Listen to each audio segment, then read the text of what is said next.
everyone, and welcome to today's stream. Hopefully everything is audible as it should be. It's been a couple weeks since I last streamed, but today I'm back. Hi.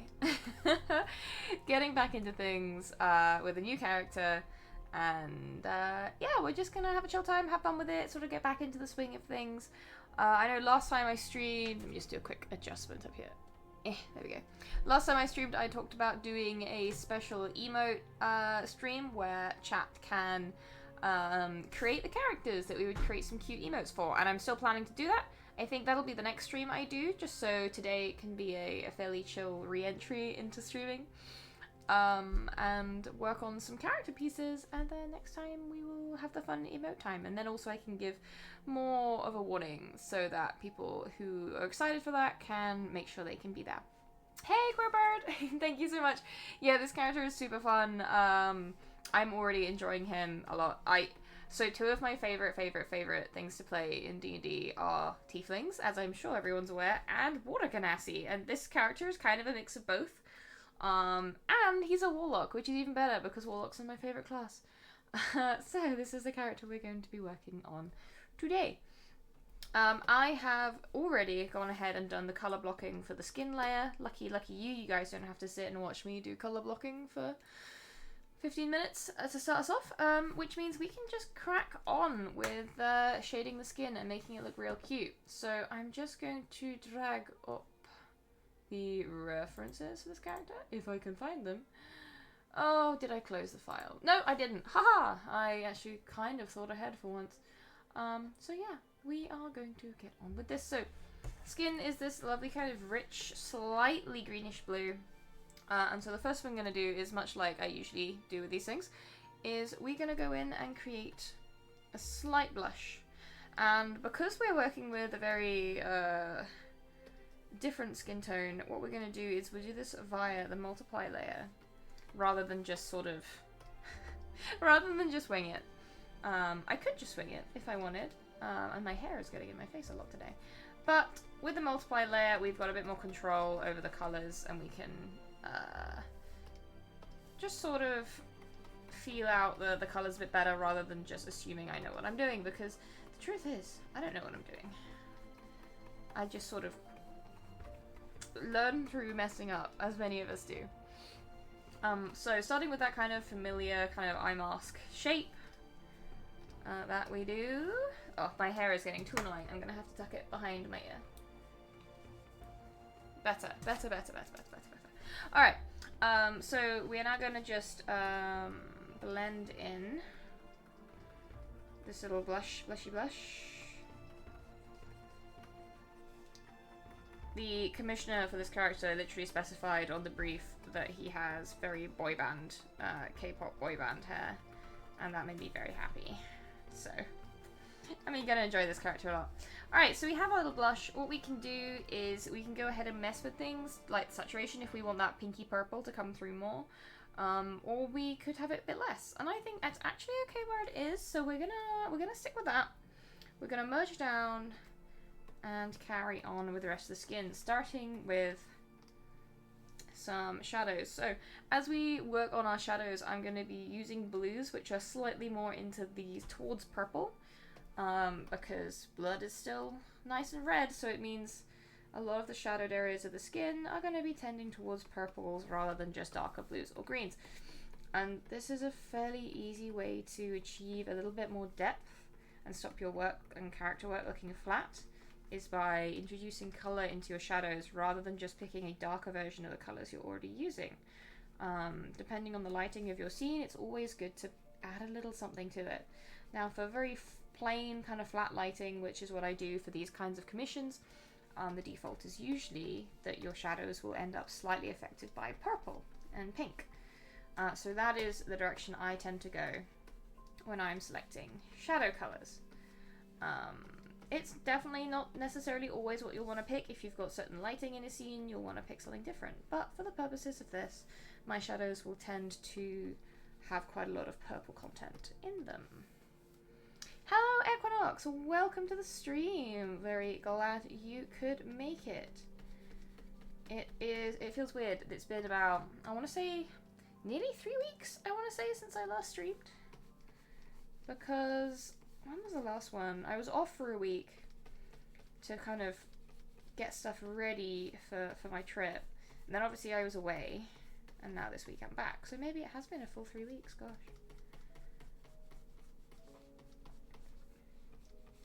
Extra reason to take it easy today. I also spent all of today rapidly phone calling solicitors, so I am very sleepy from doing so many phone calls today. The plus side is I'm now completely desensitized to the horror of phone calls, which is nice. That's character growth for me, because I hate for calling anyone, especially when it could be an email. But I'm just so eager to get this house move stuff sorted so that we can just get on with it. So I've become a monster of phone calls. And thank you so much, Redmond Barons, for the sub. You are very, very kind, and I'm very, very grateful. There we go. Right. Let's go ahead and start adding some of these nice kind of shape-defining shadows that we will need to get this face looking cute. So I almost always just line the underside of the nose with the same kind of shadow I'm using elsewhere. A little bit in the corner of the mouth as it kind of dips into the cheek. And then, of course, a bit of shadow under the bottom lip as well.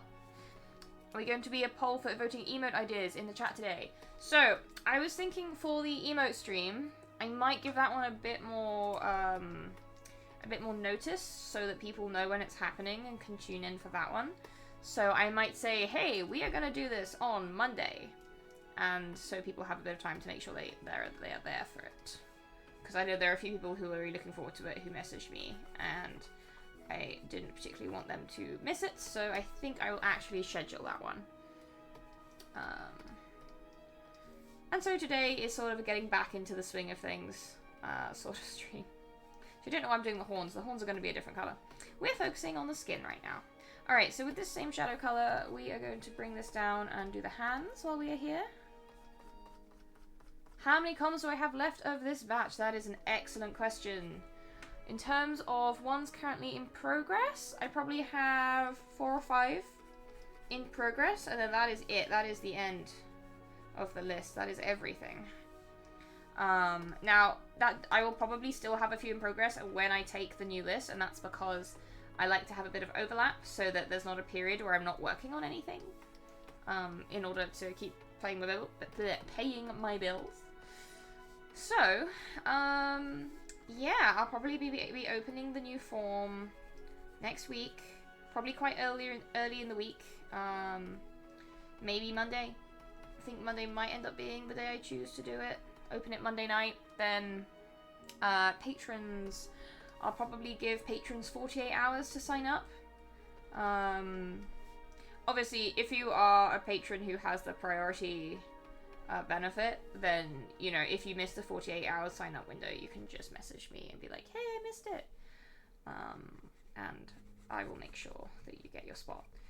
But yeah, I'll leave it open for 48 hours, and then I will open it up to non-patrons if I have any spaces, which we will see, because the last few years I've done this, I haven't had any spaces for non-patrons. So yeah, we'll see. But, you know, times change, cozy living crisis and all that. Not everyone has the funds they had a few years ago. I totally understand that. So it's part of the reason that I won't really be changing my prices very much. There'll only be a very minimal change to some of the bigger pieces. Most of the smaller commission options won't change at all, I don't think. I'm quite happy with those. But yeah, and Equinox, yeah, absolutely.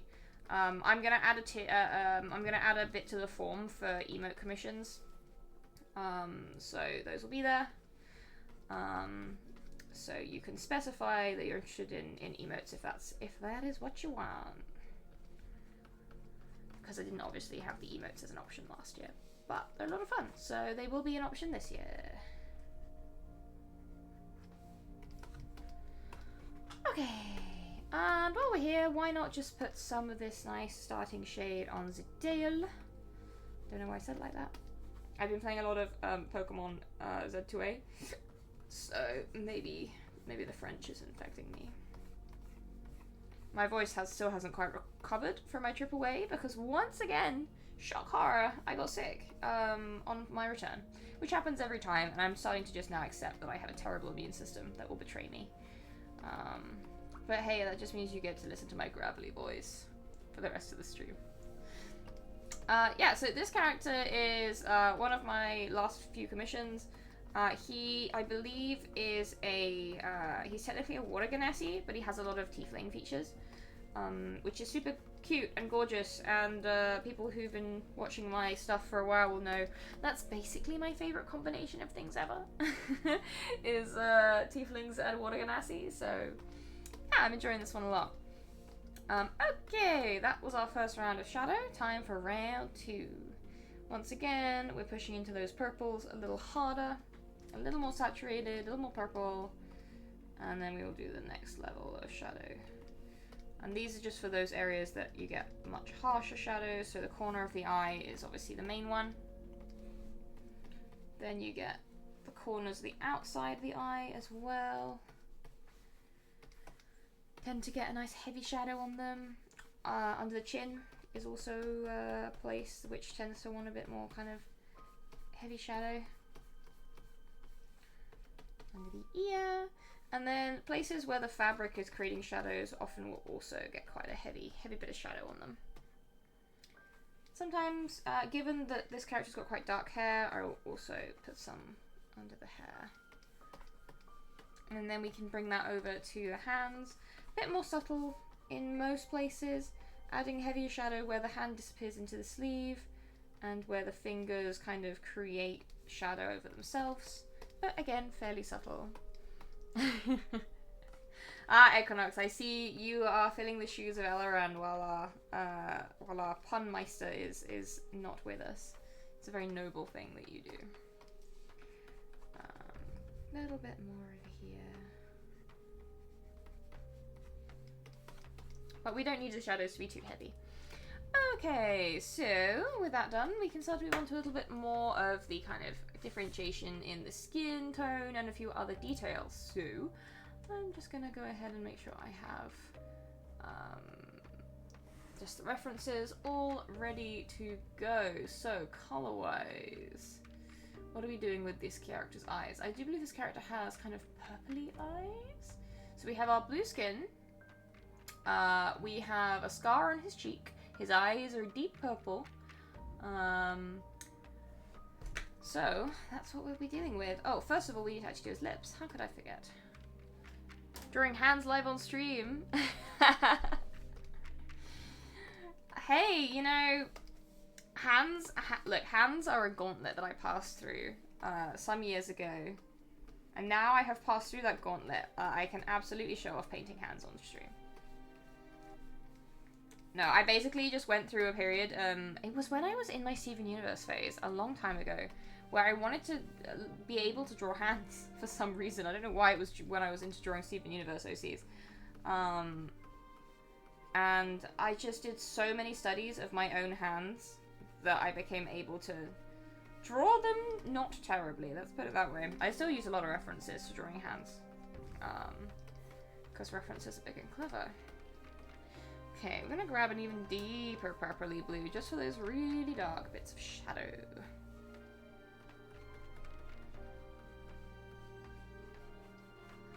And these will definitely be concentrated to around the corners of the eyes,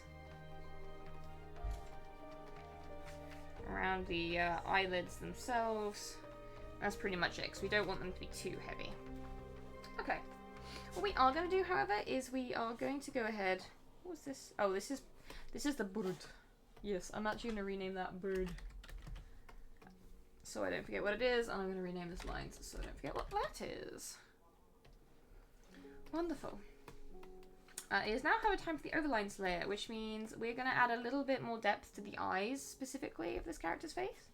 So what I'm going to do is, starting with our base skin tone, this time I'm moving towards the more greenish turquoise colours, because that's going to be... Oh, hello, Kiba. It's Kiba. Say hi. Hello, Kiba. He's here. He's present. He's... Oh. He's grumpy. Okay, well, As you can see, probably. No, you can't. Maybe. My office is full of boxes. Oh, you come say hello? You're gonna come say hi to people? Good boy? Yeah. My room is full of boxes because we got all ready to move, and then the move didn't happen. And now we are getting ready to move again. So everything's a little chaotic around here right now, which is another reason I haven't streamed recently. But we'll get there. I just need to sort out the last few bits, and then nice new place, nice new office. And then obviously I will have to decorate said office before I can possibly get any work done. So here I'm basically just outlining the lower eyelid to give that a little bit more depth. And as we're doing this, we're making sure we're blending these highlight colors into the skin tone so it's not too harsh. And then taking a slightly darker tone from the existing shadows to just create the edge of the eye socket here. And you won't see it too much on that side, but on this side, obviously, you can kind of see it'll curves around the inner edge of the eye and just gives a lot more depth to that part of the face.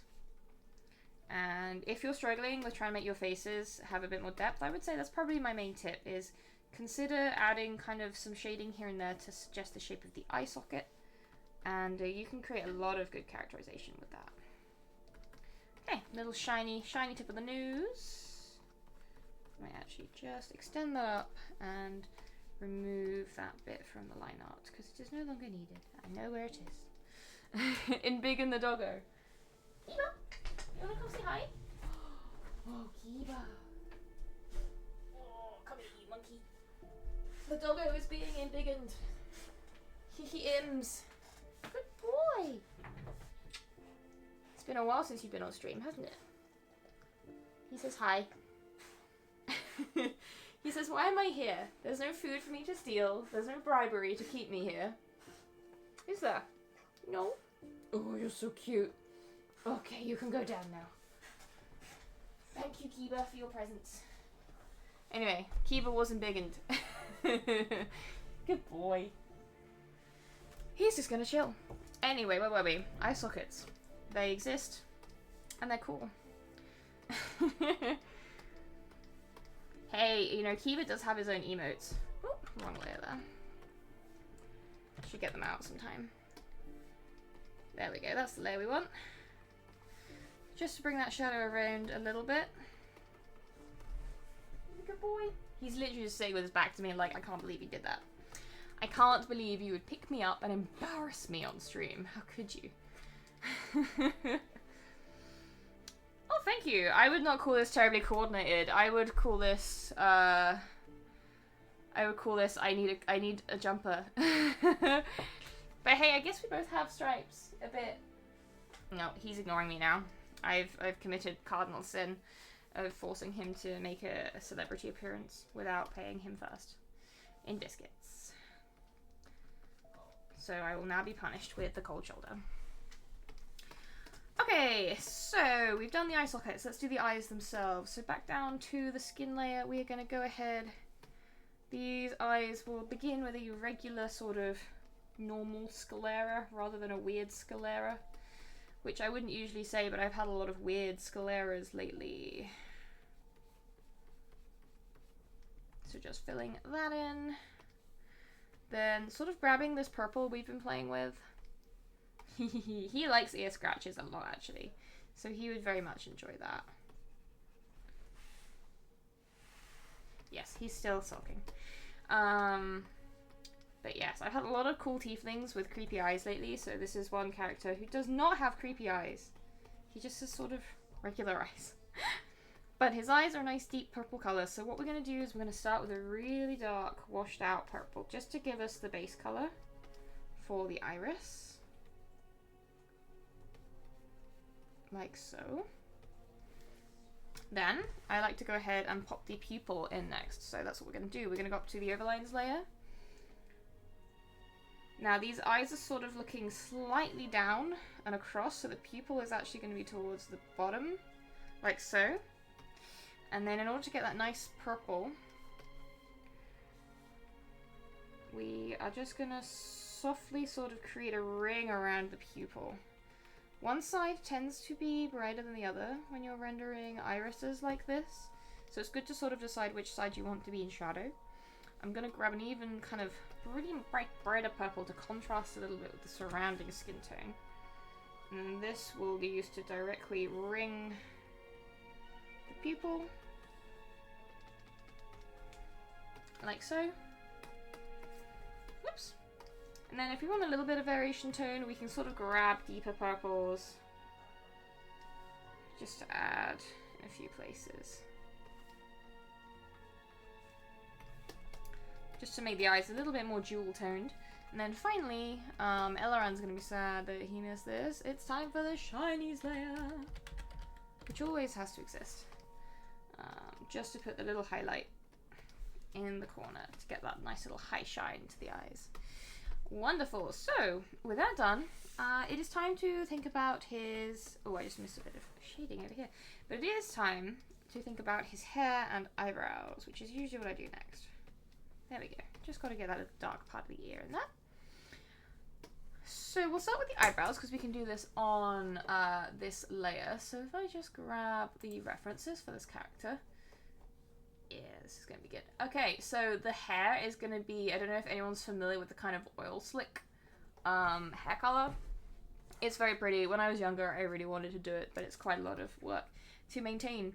An oil slick hair color is basically black hair where you have lots of different iridescent colors. So that's going to be an interesting challenge. We're actually going to start with a very dark purple and go from there. And we'll start with the eyebrows. The eyebrows will keep fairly normal, rather than going too crazy with the oil slick colors. We'll mostly save the oil slick colors for the hair, I think. For now, we'll just paint in the eyebrows as per normal. And I tend to do that just putting down the base colors, then I will grab my hair and fur brush, adding a few little shadows here, then going up to the overlines layer, which I haven't named because I'm bad. Adding a few just slightly purpley highlights, just so they're not super dark. Oh, don't forget to save. Thank you very much for the reminder. Thank you. I need that. Now for the hair itself. So, when can you layer?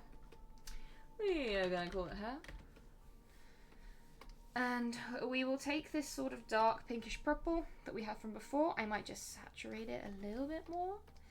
Then, making sure our opacity is set nice and high so we don't lose any opacity we want, because we're setting down base colors right now, so we want the opacity to be at basically nice and solid all the way through. We are just going to lock in the base colors for the hair. A saving grace, you could say. You're doing the business today. You're working very hard. Thank you for the punnage. Right, and then to the other side. I did enjoy getting the brief to do boy band hair. And I love how that is a term that people just use and know what it means. It's very good. Because I've been using that term for years.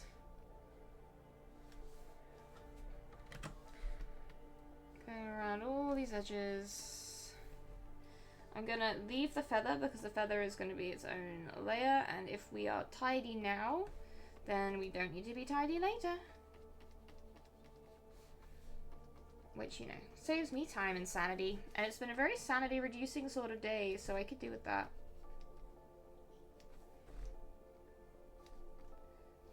Okay. Going around the top of the crown.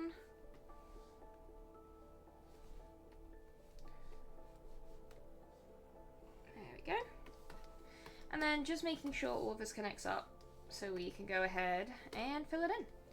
Because then all we need to do is clean up these little white artifacts just to tidy up.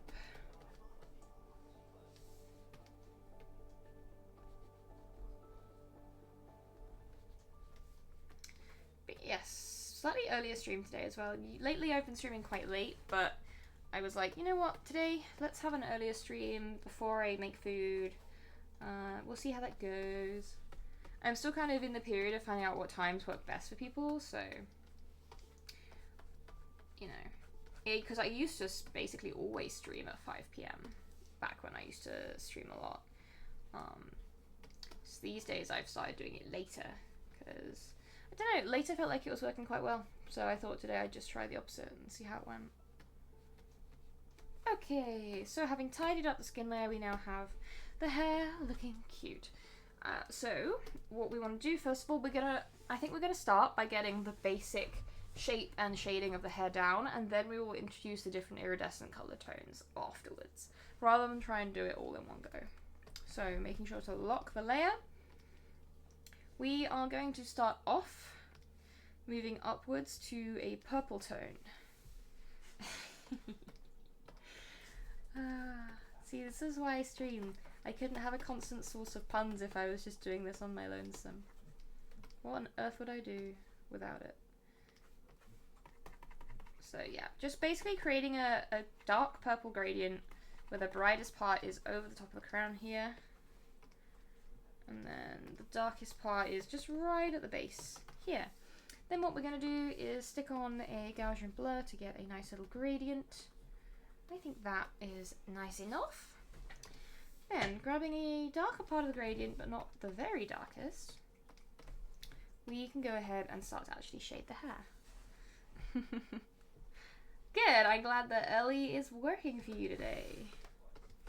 Really, it's good for me to start working a bit earlier as well. I'm a creature that tends to start working late in the evening and then work through until the small hours of the morning. So it's not terrible for me to, you know, get a normal night's sleep, I suppose. Once in a while. Okay, so what we're doing here is we're following the shape and flow of the hair to add these shadows. Always going with the flow, always following these curls and waves. And just slowly building up where the shadows are hanging out. And there'll be areas close to the face, like here for example, where those will always be in more shadow. And then the parts that are kind of bent outwards and away from the face, those will always tend to have more in the way of light. So it's kind of the concave parts of the curls, like here, will have the shadow. And then the convex parts, these bits that bow out, those will have the most light. And I'd say that's probably like one of the most important things to bear in mind when you're shading hair. Especially curly hair, because that really makes the curls a lot more believable if you are consistent with your convex and your concave. And then of course any parts that fold over themselves or are shadowed by other pieces of hair are naturally going to be more shadowy as well. And that goes for horns as well. Horns can obviously create shadows that create patterns on the hair too.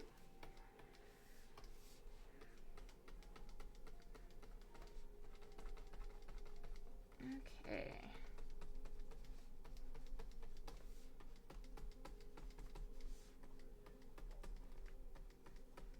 Just making sure all of these little areas get their own slices of shadow. I'm going to get a fairly chunky one around here because we have this lock of hair kind of obfuscating the bits below.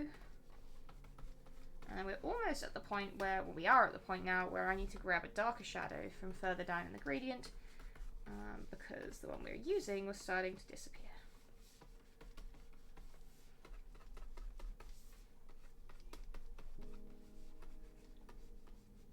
Okay, so we're nearly done with this stage.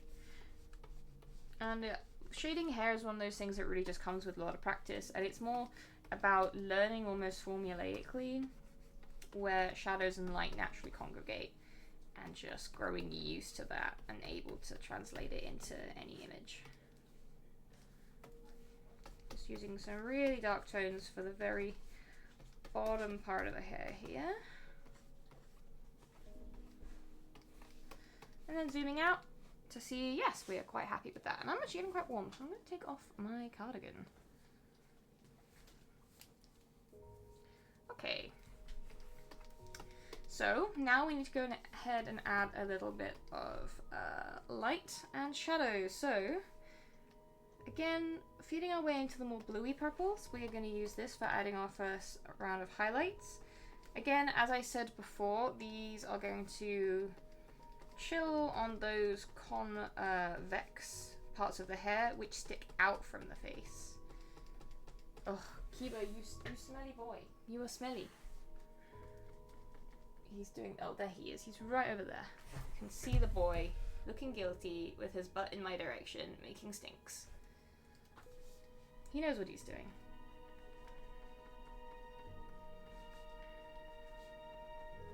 But yes, just applying these highlights anywhere where it feels like the light would naturally congregate. And this will get the hair looking really glossy and shiny and lustrous.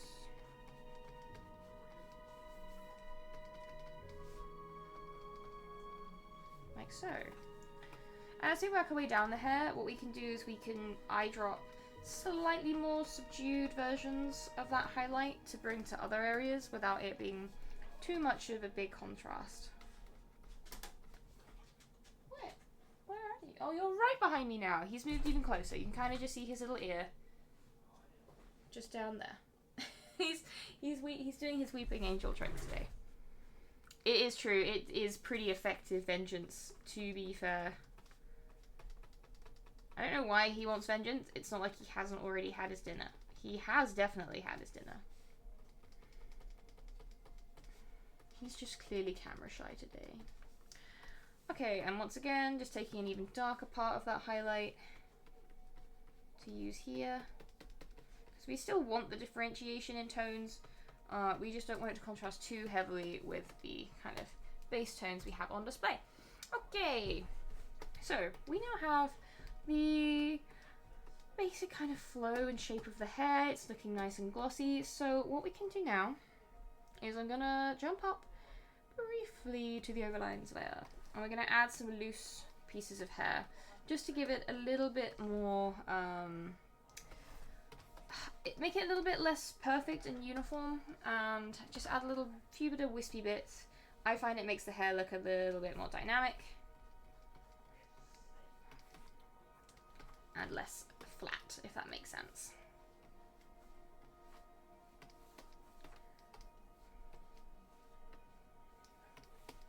Especially when you have kind of flowy hair like this. One more little bit there, I think. Yeah. Okie dokie. And then, as I said earlier, this hair is going to have like the oil slick kind of coloration, so we're going to experiment a little bit with how to achieve that. The oil slick kind of vibe tends to refer to having this vague iridescence with a few different colours in play. So in terms of what colours we want, we basically will be looking for some teals, I think some pinkier purples, and the suggestion of some kind of golden tones as well. Oh, on which layer do the shiny golden sparkles go? Look, this character doesn't have shiny golden sparkles. This character does not belong to me. Therefore, I cannot cover it in shiny golden sparkles. Alright, so we're going for a teal. I'm just gonna start here and experiment from there, basically. And we're doing this on an overlay layer, which will basically change the tones underneath a little bit. And we are basically just going to put in these splashes of colour in a few places. So just add that little bit of variety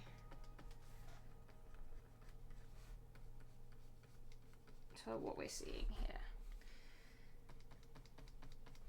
And then we'll make another layer and we'll do the same thing. Only this time we will be using the pink.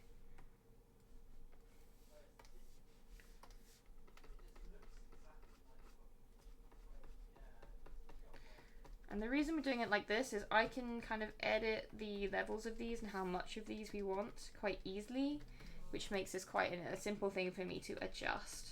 As long as I keep all these colours separate, then I can go in and adjust them to my heart's content. Which is quite useful when you're experimenting with a different kind of colour scheme that you haven't used very often. Alright, now for the gold. Little wispies are always good. I enjoy little wispies. Oh, overlay. Now this is the gold. Now if we overlay this on top of the pink, we get some nice orangey effects coming in.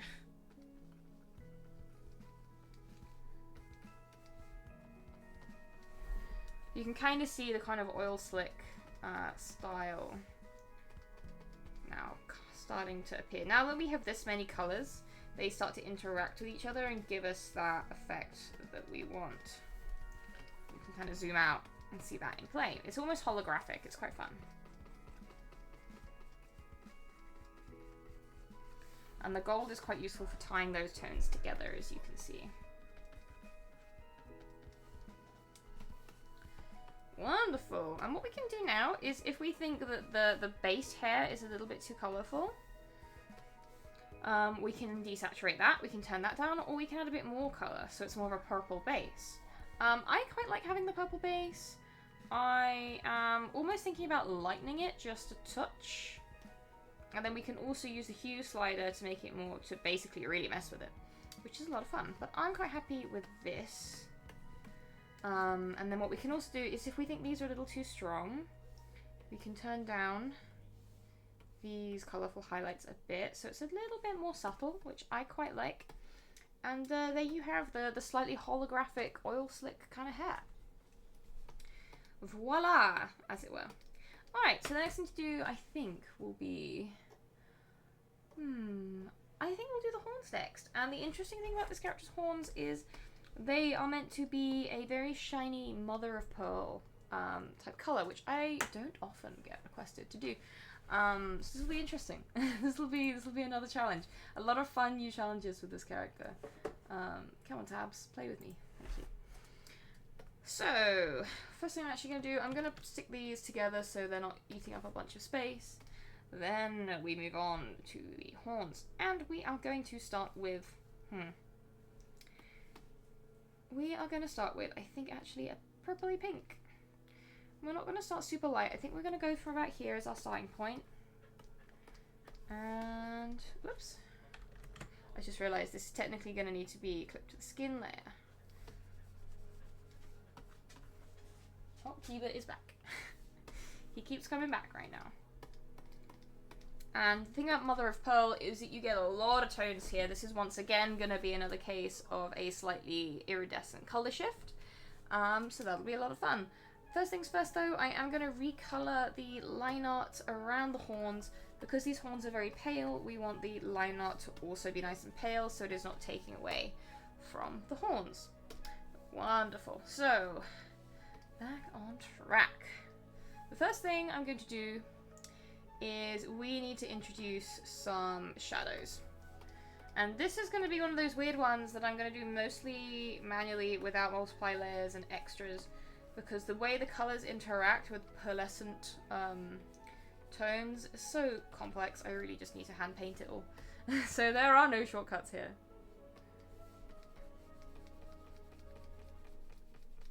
So, in terms of the shadow, we get basically a stripe of brightness that goes down the middle.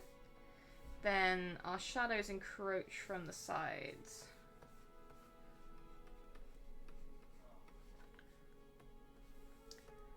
Oh my goodness, Kiba, you stink! You smelly boy! You are here to make me suffer because I can't go anywhere. And then we're basically just adding a little extra shading where we have these areas of overlap. And this will start us off nicely. Then I'm just going to eyedrop so that we can do a little bit of blending here and there. What's up? What's up with you, Grumpy? There's no need to huff. I don't know, maybe there is a need to huff and I just don't know about it. There could be all the need in the world to huff. What do I know? I'm not a dog. Alright, so that's starting us off. So as we move towards the middle, we're going to get the colour shift starting to flow in. And the way I want to do this, I think, is I want to flow towards a bright, more golden hue. So we start off going towards peach. This will be our kind of starting point to get the Mother of Pearl look. And we're gonna use the what I've started calling the H technique to work in our highlights. And hey, Beanson, I hope you are having a wonderful evening.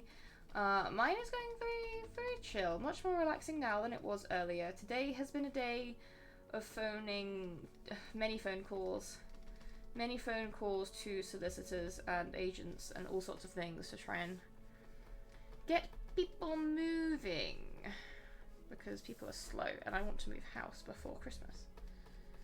But it definitely isn't. He hasn't even got to compete with another dog. So it's just a dog-eat kibble world for Kiba, really. Alright. Adding that same highlight on this side now. And we're actually going to bring some of this highlight in as well on this side.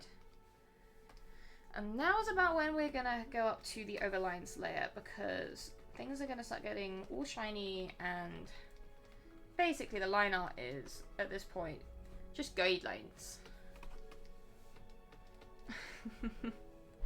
Oh, well, I hope it was successful in a good way and you are able to chill now, Beanson, because I know how it feels to have a productive, if not chill, day.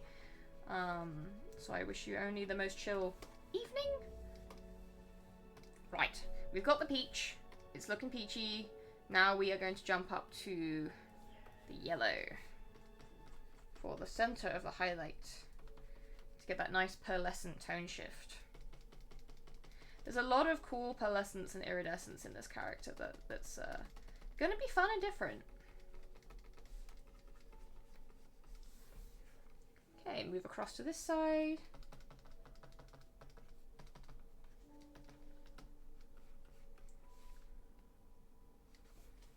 Zoom out, see how we feel. Yeah, I'm enjoying this. This is going to look real cute. Oh, fixing stuff. Well, congratulations on getting the stuff fixed. That always feels good.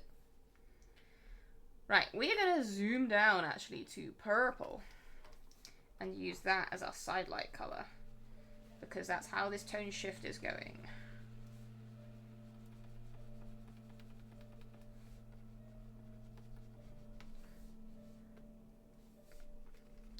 The iridescence is so fun to paint. And very satisfying, because you can get a really cool effect with actually just sort of knowing the basic color theory can give you something really nice looking.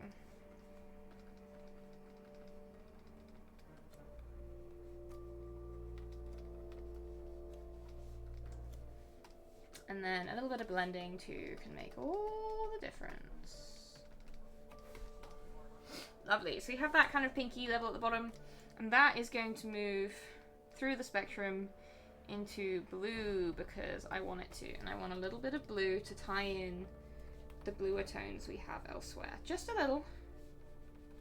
Just on the edges.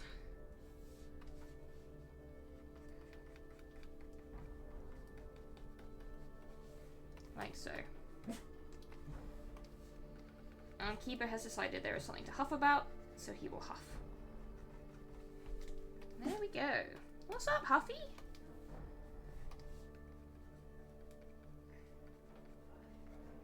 There might still be people actually doing fireworks around where we live, which might explain the huffing. Little Huffy boy.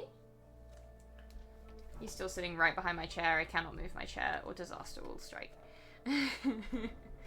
Okay, I am very pleased with those horns. They look nice and iridescent and pearly to me, so I'm gonna go ahead and save. And I think I was gonna make the feather in his hair, I think I was gonna make that teal. So let's go ahead and do that. I might even put a little bit of extra color in it to make it, you know, extra cute. So we won't use quite the same as his skin tone. We'll go a slightly greener teal, I think. What kind of character is that? So this character, I believe, is a Tiefling water genasi kind of halfway house, which is like two of my favorite things. So I'm very pleased with it. I believe they are a warlock. They are a warlock, and I think his patron is a hag. And the mark of his pact to the hag is a pearl necklace with a little padlock on it, which is super cool. I like characters with those kind of little details. It's really fun. Oh, I've just realized the feather in his hair should really be. Yeah, I know what color this should be, because he has his familiar is a magpie, so it really should be a magpie feather that he has sticking out of his hair. Yeah, it is a very cool character. That's one of the reasons I really was looking forward to working on this one. I love ocean-themed characters, I love warlocks, and I love cool, flavorful elements of the design which hark back to a character story. So really, this design has all of the things I enjoy. No, you have a beautiful number of details, and they're all, like, super important to the character, which I like. Again, it's like telling a story with the design. Just adding the deeper blue from the middle, and a wee bit of blending there. Then obviously we're going to have a little bit of shade. Going to have some shadow coming along the center of the feather there. And then I'm going to use my fur brush to do some shadow coming out from the center.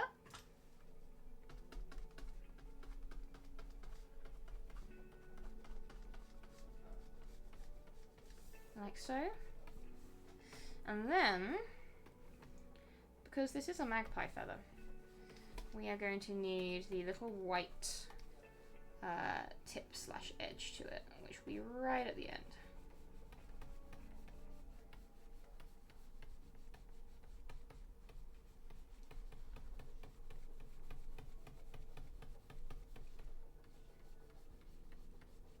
Like so. And we can add a little bit of brightness to that while we're here as well, just on the lighter edge that will be catching the light. And if we want it to stand out a bit, it's because at the moment it is disappearing into the hair just a little. What we can do is almost just use some highlight just to pick out the edges so it doesn't get lost. Like so, and you can see that stands out a little bit more from the rest of the hair. Wonderful. So I think we're going to move our way down and we'll do the pearl necklace, because that's going to be using the same colors that we have been using for the horns. And in fact, we can actually do it on the same layer as the horns because we already have this nice sort of clipping mask set up. Thank you so much for joining us. I love that, James Housen, and I hope you have a wonderful evening. Okay, so first of all, we'll just fill in each of these little pearls. My Hades 2 obsession has finally calmed down. I managed to at least finish the main story, so I'm not like going quite so nuts with completionism right now. I have, however, started playing the new Pokemon game, so that's the new gamer obsession of the week, as it were. Alright, so when painting circular pearls, I usually start with a shadow that doesn't quite touch the edges because you want to preserve that slight side light you've got going. So you just basically add a bit of shadow there. Then you're working up those different layers of iridescence, starting with the peach, mostly on the opposite side to the shadow. And that kind of gives us a bit of a gradient already. The circle of gaming life. I mean, it is, isn't it? Back up to the overlines layer as we go ahead and we'll grab the lightest part of this color shift, which is the yellow. Just to put on a juicy little highlight. And then, because we are on this lovely blue skin tone, I'm actually going to push that all the way down to the blue. And we're going to use this to add a bit of side lighting where it's next to the blue skin. And this will give our pearls that nice reflective iridescent quality that we want. No pearl clutching, no indeed. And then of course we have the little padlock, but this is going to be in gold. So for painting golds, I usually start off with a dark brown. This is actually very much the same technique that you will hear people use when they're doing tutorials for painting. If you know anything about miniature painting, a technique called non-metallic metals, which is where you sort of paint metallic elements on a mini without using the metallic paints. And it's basically by using regular paints to create the kind of effect of metallics. And I realized that's exactly what I'm doing when I'm shading metals. It's the same technique. Picking shades of orange through to gold that help get you that metallic shift in color. In this case, we're starting with these oranges. And the most important parts to sort of outline here are the edges and the little keyhole itself.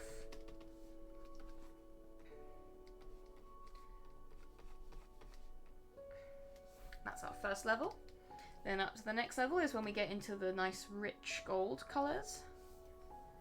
And we start to be a little bit more sparing and not using this everywhere, apart from those key points of highlight, which in this case will kind of be, I'm imagining like a slash, a diagonal slash through, because that's the way our light is shining on the padlock. And then our very lightest color, which will be for our little bright little highlight points. Like so.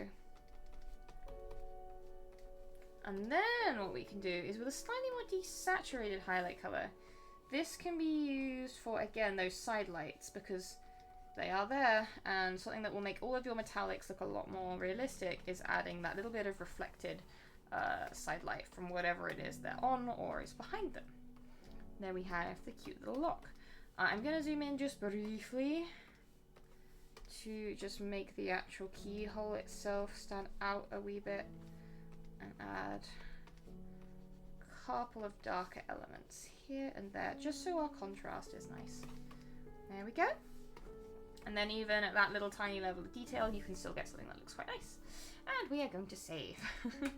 Because now I think it is time we got on with the actual outfit that he is wearing. And I'm just going to double check the colours for this. So we've done the pearl collar.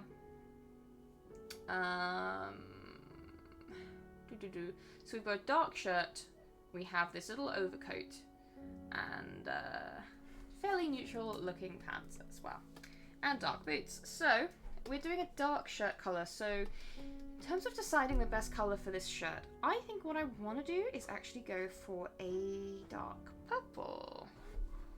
Yeah, I think purple. I think purple will contrast nicely with the skin. And then I think the coat on top is going to be a leather of some sort. We're kind of getting that slight kind of bad boy look going on.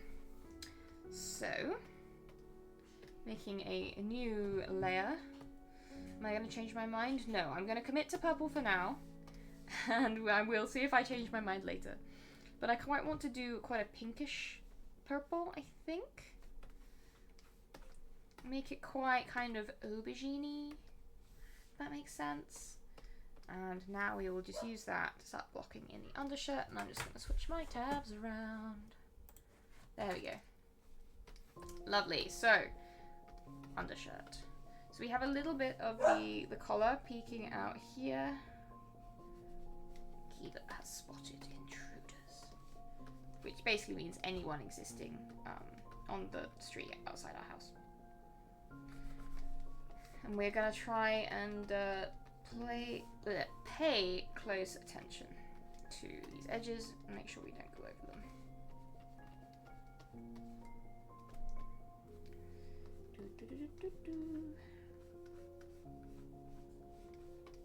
But yeah, this piece is definitely combining a lot of my favorite elements of D&D characters. I mean, it's a super colorful tiefling. That alone is enough to make me happy.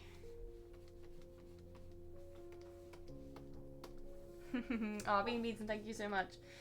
Yeah, and a lot of these things, they don't take a lot of time or detail. It's more about knowing the technique and how to get results with a limited color palette, and from there you can then spiral out to doing more complicated things. It's very much about getting, as always with these things, very much about getting the basics, and then from there doing all the exciting stuff. Right, let's get these sleeves down.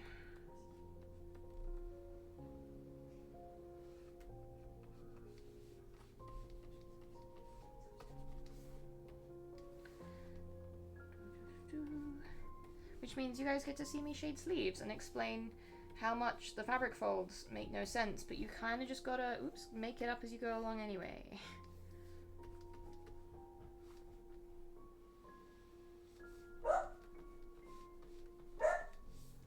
Kiba is deciding to have a woof about a lot of things.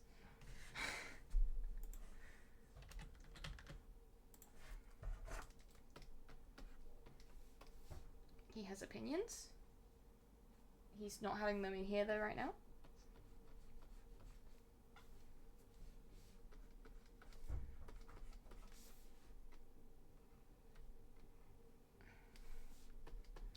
And you can probably tell here that the line art for the crow is overlapping the sleeve. That's intentional. The crow is on its own layer, so the crow's colors will also be above the sleeve colors. So everything is kept separate, so it doesn't matter that they overlap, particularly. Hey, Sea of Atlas, welcome to the stream.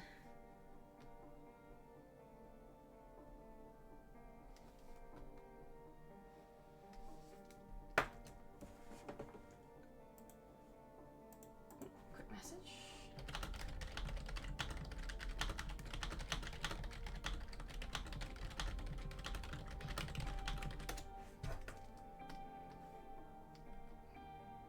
Going around all these little fiddly frilly bits.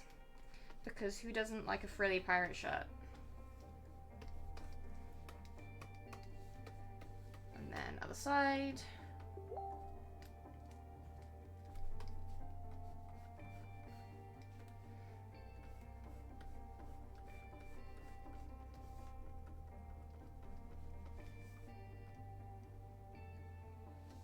Color blocking is still my least favorite part of the process.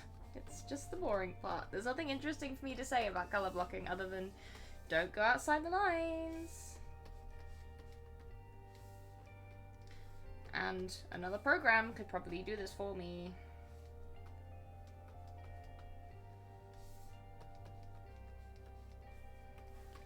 Okay, so making sure these are connected now, we can fill that as well. Whoops, that wasn't connected.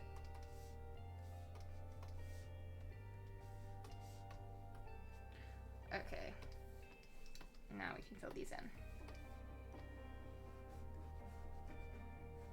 Yeah, I'm thinking I might do the leather for the overcoat. Like a almost like an iridescent blue-green. That sounds cool to me. I know it's not like a normal leather color, but it sounds kind of fun. And I haven't done something like that, so I'm all in the camp of doing things new and fun.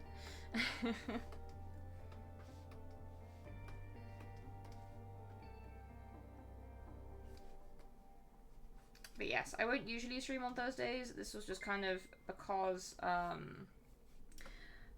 was going to stream yesterday and I completely forgot that it was bonfire night, so there were fireworks going the whole time. So which is not the best environment for trying to stream, because we have a lot of neighbours who set off a lot of fireworks. Thankfully, Kiba does not give a hoot about fireworks at all, which is great, because he just slept through all of them. But there are a lot of dogs around here who would not do that. Okay, so we have our shirt blocked out and looking nice and dramatic. So what I'm going to do now, just going to lighten it up a little bit. I might add a wee bit more saturation, but more importantly, I want to make it brighter because now we are going to shade it. It's easy to see our shadows if it's not quite so dark. Is there anything up this character's sleeves? Look, they're a warlock, so there could be. Don't ask me, I don't know these things. Okay, so now with the clipping mask, just gonna close some windows. We can start to do the fun part. So as I'm sure most of you are very familiar with by now, we start off by grabbing a pale pink. Then we fill the entire area with that pale pink and set it to multiply. And this is just a blanket of shadow covering the whole thing to start us off with.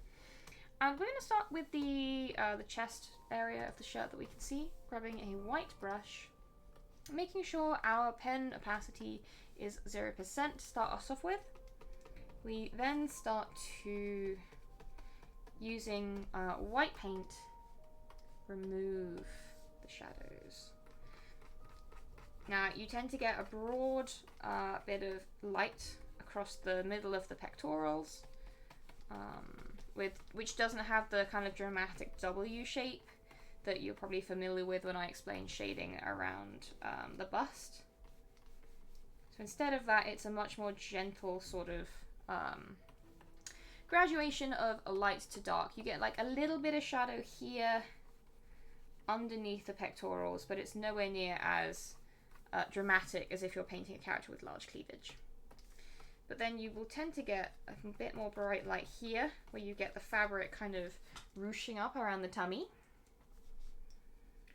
And then a few more areas a bit like that of just where the fabric folds up on itself and you get light. And the most important thing is you have this little band of darkness under the pectorals. And then you might want to blend it in to make this graduation softer. Because these aren't super dramatic shadows, again, this character does not have cleavage, so these shadows are not maximum drama, which if you wanted to show off a character with cleavage as part of their character design, that is what you would do.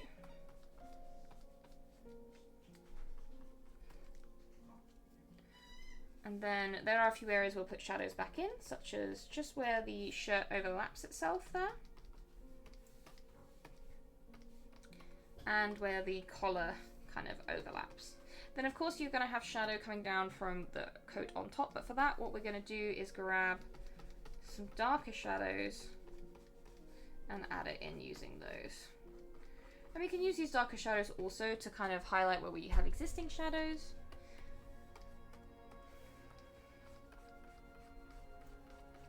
And where the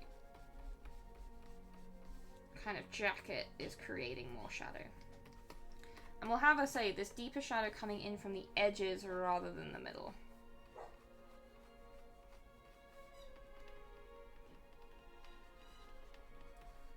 Same down here. And then some of these wrinkles of fabric you might want to have the deeper shadow coming from, just from the edges. Especially where you have a tighter fold, you tend to get darker bits of shadow forming in there. Ah, it is playtime. That is why Kiba is barking. He's having a happy fun time. There is no intruder, there is just the ball. Kiba is extremely serious about chasing his ball. It's like his favorite thing in the whole world. Right, little bit of shadow underneath the buttons. Yeah, I'm quite happy with that. There's no need to go overboard with the detail at this point. What I might do is just, because I like there to be, don't like it being quite so uniform. Just putting a little bit of extra shadow here and there. Just so we've got a little bit more variation. Okay. Wonderful. And now we will move on to the sleeves, which are really the challenging part. So, shading billowy sleeves like this, first of all, let me remove the bird, is really, once again, something that you get the hang of through studying and painting a lot of billowy sleeves. And since they are one of the most popular forms of clothing for D&D characters, you can imagine I've painted a lot of billowy sleeves in my time. And what I usually start with is, you see this is almost like a zigzag situation here. We sort of paint the edges of the zigzag, and then remembering that our main light source will be coming from above, kind of painting not quite perpendicular to the surface of the sleeve, but inward and following these creases. And you, again, it's very much the miniature painting technique of edge highlighting to follow these sorts of creases, and use the light to define the edges of where the fabric is folding up.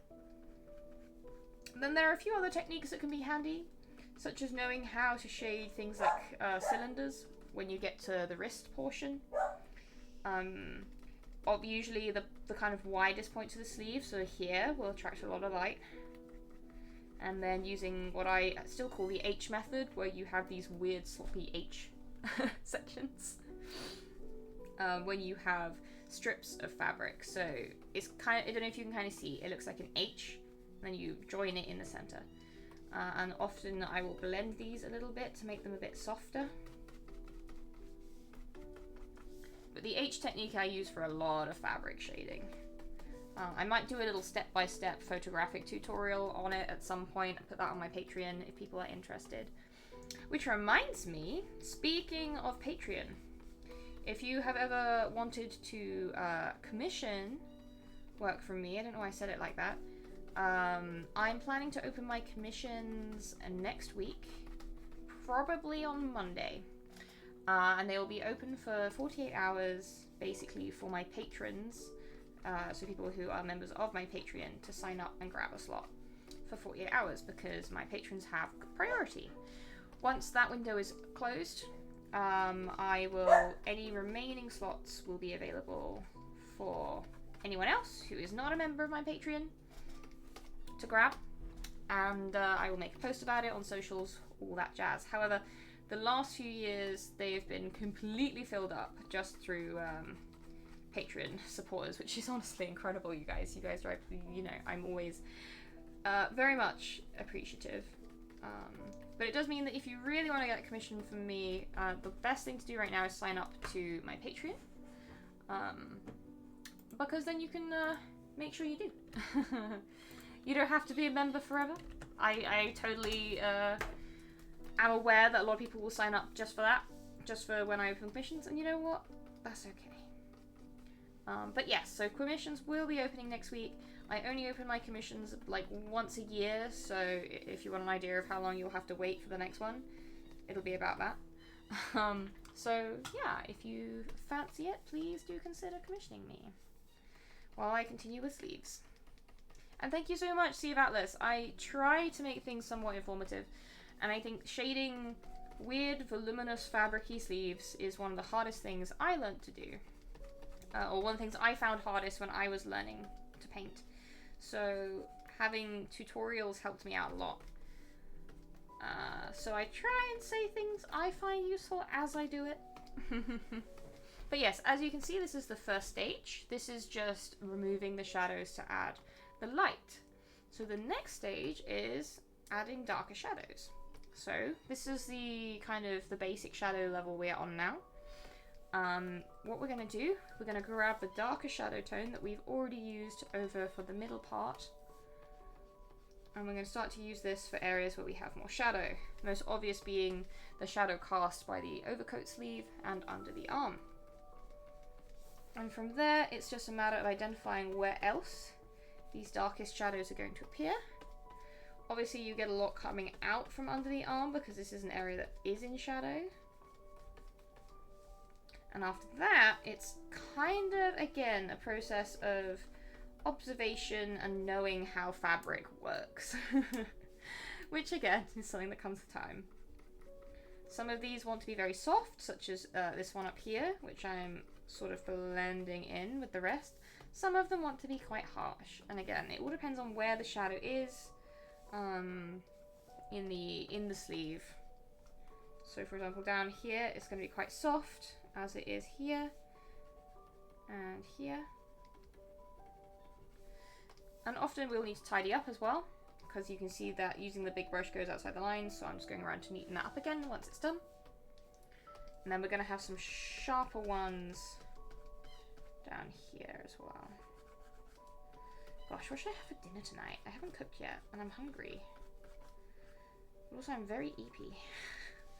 It's been one of those days. I've done a lot of talking today, so much on the phone. But I'm excited to make New House happen, because then I can kind of document doing all of the design side of things, because I actually really enjoy interior design. Shocking no one, I'm sure. But yes, you can kind of see how with the application of this darker shadow now, that the sleeve suddenly is becoming a lot more three-dimensional and gaining a lot of shape.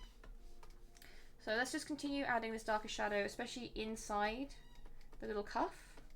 When you have ruffles like this, the most important thing is you get a lot of straight folds going from the crinkly bit of the ruffle back into wherever the ruffle is kind of starting from. And so you want to have a lot of shadow coming out following the lines, these straight lines, up towards the edge of the ruffle itself where it's a bit brighter. Is this a bard? No, this character is in fact a warlock. A warlock of a hag. Oh no, actually sorry, not a hag. I believe this character is a warlock of a djinn. And they have very good fashion, if I don't say so myself. Okay, so we've done the slightly darker phase for that sleeve. It's now time to do the slightly darker phase. Actually, no, it's time to start this other sleeve, which hasn't even been started yet. So we start with the first phase, which is the removing shadow phase, which we do with the white brush. Now, because of the way this arm is bent, we're going to get the most shadow removal on this exposed section of the sleeve. Using the H technique again to sort of get, to sort of help create that balloon shape you get from these sorts of sleeves. And thank you so much, JWOP, also for the follow. I hope you have enjoyed the stream. Sleeves are real complicated. Yeah. When I was starting out, I needed all the help I could get to understand how the heck these things worked. Because they are annoying shapes existing in 3D space, whilst also being very soft and crinkling around and having all the fabric folds without necessarily following a uniform direction the way like a skirt would. So sleeves are hard. Oops. There we go. Right, now we have this bit here. I'm not going to add too much highlight here because most of the highlight wants to be on the foreground piece of the sleeve, not being distracted. And then blending. Blend, blend, blend, blend, blend, blend, blend.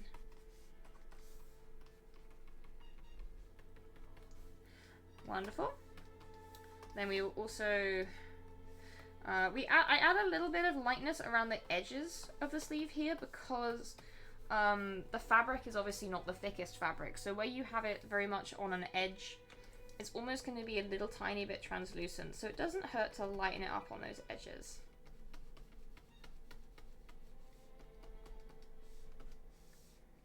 Okay, now we can do the same as the other side with the darker shadow layer.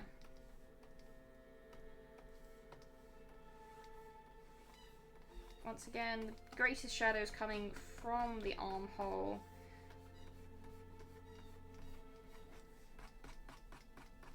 And you can kind of create new fabric folds that you haven't defined with the line art quite easily here. I often do. I often kind of ignore the line art completely sometimes and just add new bits. Again, I usually use the line art just for guidance when it comes to fabric, because a lot of the fabric folds will look nicest if you haven't got line art kind of clumsily blocking them in. And of course we are going to have a bit of shadow here from kind of the sleeve casting shadow on itself, because it's kind of crossed in front of the body a little bit, as you can see. So we're going to get that shadow coming down here.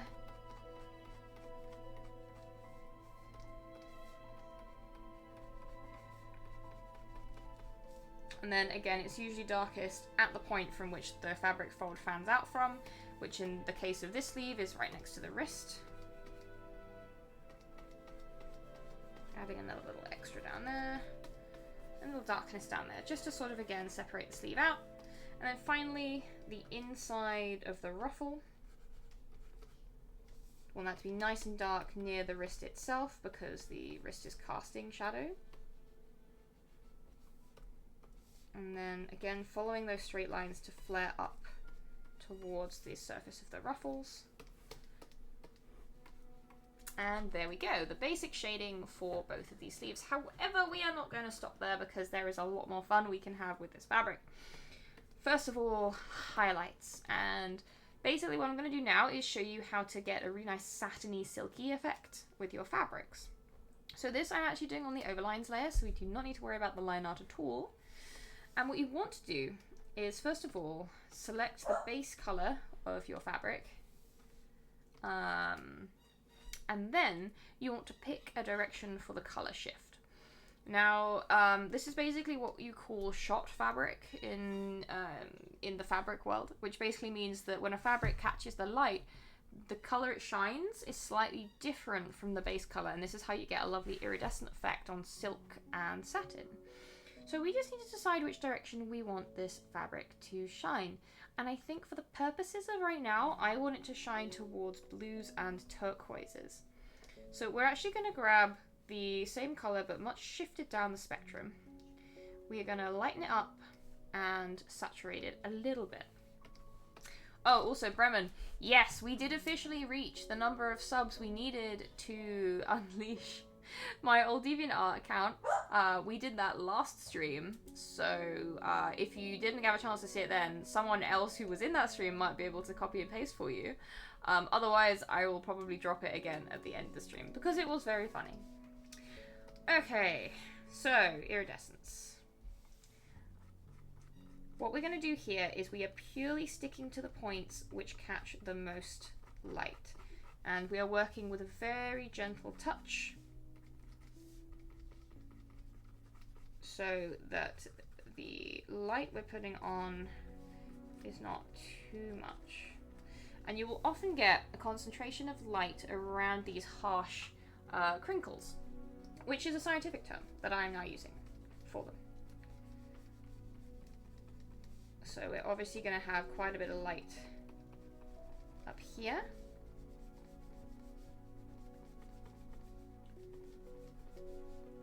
And then these bits are slightly easier. On these bits you can use the H technique. And then I think I might also connect this bit up here. You can see why I'm doing this on the overlines layer, because often you want it to ignore the line art, so you can just paint over it to get the light shining on. And then once you've done that, you can use the eyedropper tool to blend in the edges. Soften it, make it look nice and natural.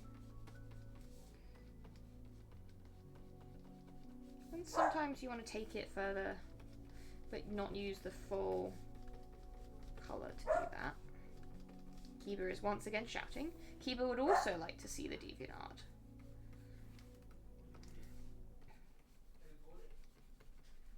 Oh no, Kiba just wants his ball. But you can see how this is now starting to give us a level of iridescence. And I'm also going to use this to define this kind of ziggy-zaggy highlight and line down here.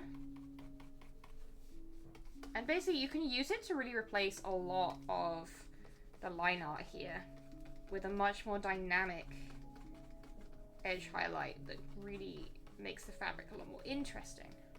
At least I think so. I think iridescence is a great way to make the fabric, your fabric rendering, look a lot cooler. And as we move down to areas which are not going to be getting as much saturated light, we can take this highlight, add more grey to it. As naturally as we make our way down here, it's going to be catching the light less, so the iridescence is not going to be quite so bright and colourful. Like so. And we can go ahead and continue doing this. Just going to up that a teeny bit. Up here with the rest of the sleeve. I'm going to mostly ignore this little quilted bit right now, because that's going to have its own little, it's going to have some black work going on. But we can use the same technique to add a bit of iridescence to the parts of the ruffles so the light is hitting.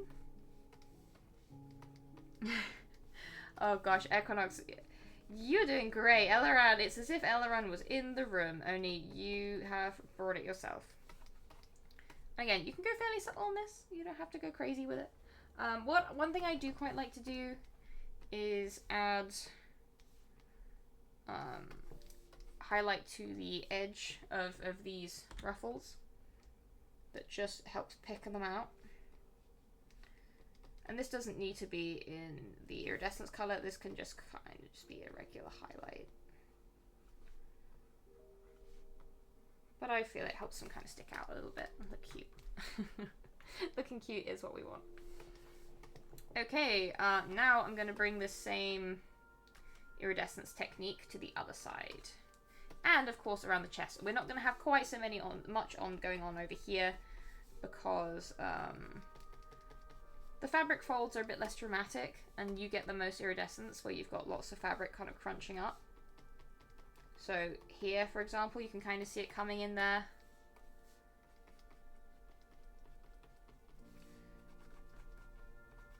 But you can use the H to kind of get a bit of that iridescence here as well.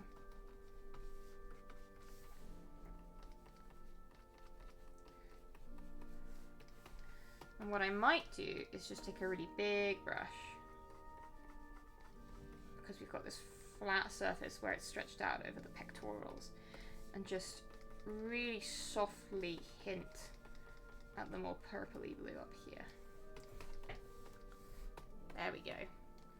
Right, and then bringing the full destructive power of the purpley blue onto this side now. Again, mostly avoiding areas where we're not going to get as much natural light hitting, so not too much over that side, but over this side is where we'll be getting a lot more.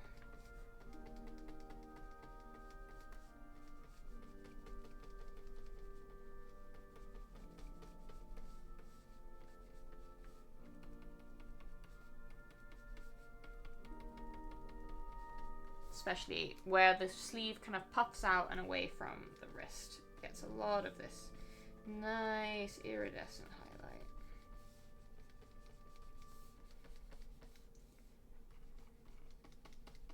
A little bit there. Zoom out to see what we think. Yeah, I think that's working quite nicely. I think what we can do is blend it in and add a little bit more around some areas. And then going back to add some to the little sleeve cuffs.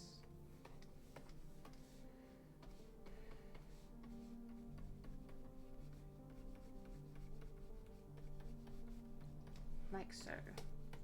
Then grabbing this same highlight that we used before over here, using this to go around the crinkly edges of the sleeve. So I was thinking at some point I might do some fan art for the new Critical Role season, because I finally got into it properly and I've been really enjoying it. I didn't expect to. I was a little bit apprehensive. I didn't know if I would enjoy the new setting, but honestly, it's been so much fun. I've been enjoying it loads. Alright, I'm just going to do one last round of adding a tiny bit more highlight. Again, color shifting down towards even more greeny blues. And really just using this color on the apex of these twisty corners and the zigzags as our brightest point of highlight.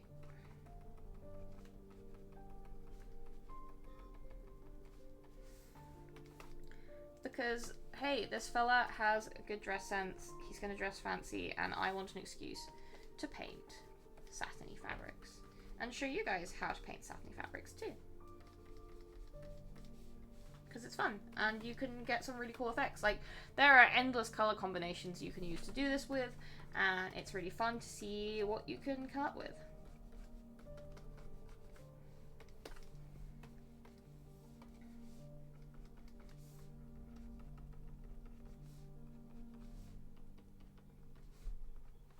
Not too much on the central chest, but again, putting it over here in those areas that get the most light. To be all dramatic and shiny. Shiny! Okay, let's go ahead and save again. Oh, Bremen, thank you so much. It's really, again, it's just a long time of painting things so many times that you just sort of learn, like a language, how light works.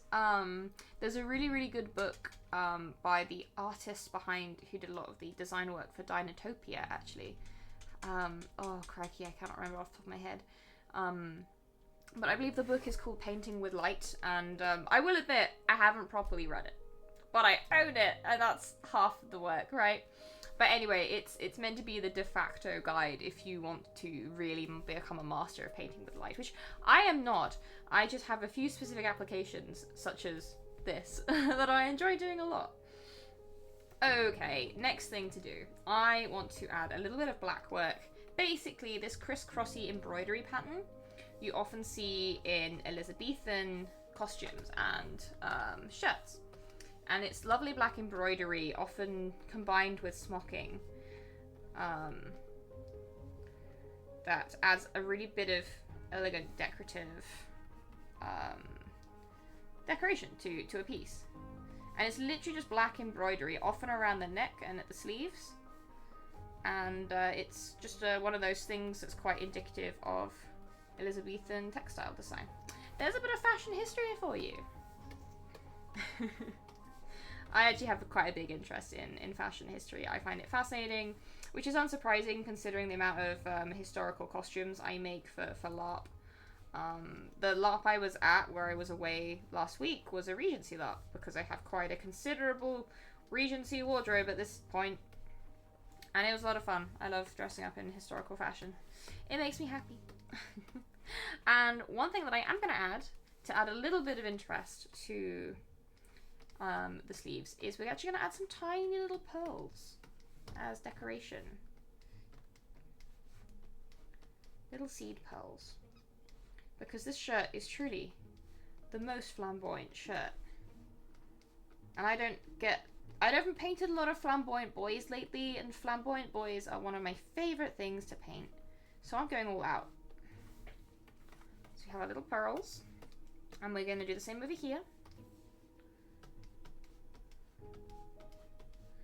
Obviously the foreshortening on this angle makes it so these pearls are going to be a little bit crushed closer together, but that is okay.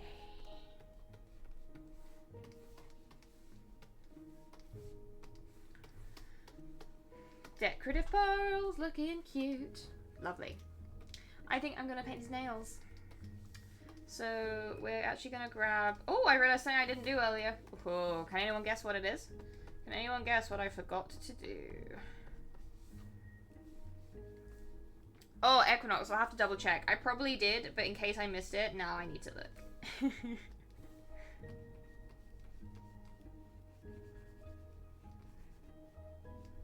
My brain processes so much art all the time, as I'm sure you can imagine, that I'm also have a terrible memory.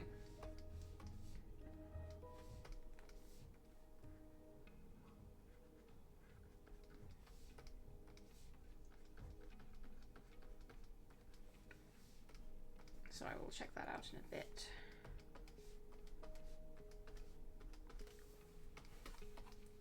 Okay, there are some cute fingernails. Now, if anyone worked it out, what we forgot to do was enforce the eyelashes. So that is what we're going to do now. Because we can't leave him without some nice dramatic eyelashes. What kind of lad would that be?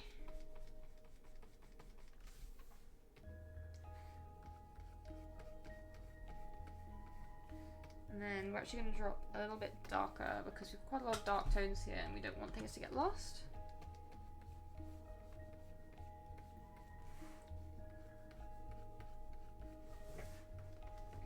And then we'll just do the underside. And one little lash on the bottom, I think. There we go. That's better. Now the eyes stand out nicely. Very good, very good. Okay. And yeah, I'm quite happy with that. And I think it's probably where I'll leave it for now, but don't run away yet because things to say in chat. Yes. Once again, I will remind everyone that commissions are opening next week. I take new commissions once a year, so if you want to get your chance to commission me, consider checking out my Patreon, because basically there will be priority for Patreon members to snap up commissions before I open publicly. And previously, I haven't had any slots left open to open publicly, so if you want a commission, that is the best way to do it. Next up, if you just want to sort of stay up to date in general with announcements and what I'm up to, the best place to do that is either on Twitter or X, whatever you want to call it at this point, or on Blue Sky, which is my other main sort of social hub. Both of those places are good ways to stay up to date with me.